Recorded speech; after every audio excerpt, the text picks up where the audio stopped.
আজকে আমি দেখাবো সুইট কর্ন পাকোড়া রেসিপি। তো ফার্স্টে আমি যে কর্নগুলো একটু জলের মধ্যে সিদ্ধ করে নিলাম। নেক্সট টাইম আমি কর্নগুলো একটু ছাড়িয়ে নিলাম। ছাড়িয়ে নেওয়ার পর আমি ধনেপাতা আনতে চলে গেলাম, মানে আমাদের বাগানে, সেখান থেকে নিয়ে আসলাম। তারপরে একটু লঙ্কা, বাঁধাকপি আর ধনেপাতাকে জলে ধুয়ে নিলাম, তারপর কেটেও নিলাম। তারপরে আমি তার মধ্যে একটু চালের গুঁড়ো, তারপর নেক্সট টাইম একটু বেসন, তারপর একটু কালো জিরে দিলাম, তারপর একটু নুন দিয়ে দিলাম। তারপর আমি হলুদ গুঁড়ো আর জিরের গুঁড়ো দিয়েছি, গরম মশলা আর লঙ্কার গুঁড়োটা স্কিপ হয়েছে। তারপর নেক্সট আমি জলটা দিয়ে তারপরে আমি ভালো করে একটু মেখে নিব। এটা একদম কিন্তু মানে উইদাউট অনিয়ন, মানে একটু নিরামিষ দিনের জন্য বেস্ট খাবার। তারপর আমি গোল করে নিলাম। নেক্সট টাইম কড়াইটা ভালো করে গরম করে তাতে তেল দিয়ে দিয়েছি। তারপর আমি তেলটা একটু নেড়ে নিলাম।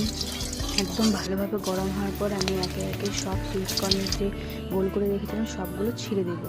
মানে একটু হালকা আঁচে রাখবো, এতে ভেতরটা ভালো কুক হয়। তারপর আমি একটু উল্টা পাল্টা নিলাম। তো তারপরে আমার একটু ভালো করে হতে দিলাম। তারপর আমি একে একে নামিয়ে নিলাম। তো এটা খেতে খুবই টেস্ট হয়েছিল, মানে উইদাউট অনিয়ন, মানে খুব ক্রিস্পি।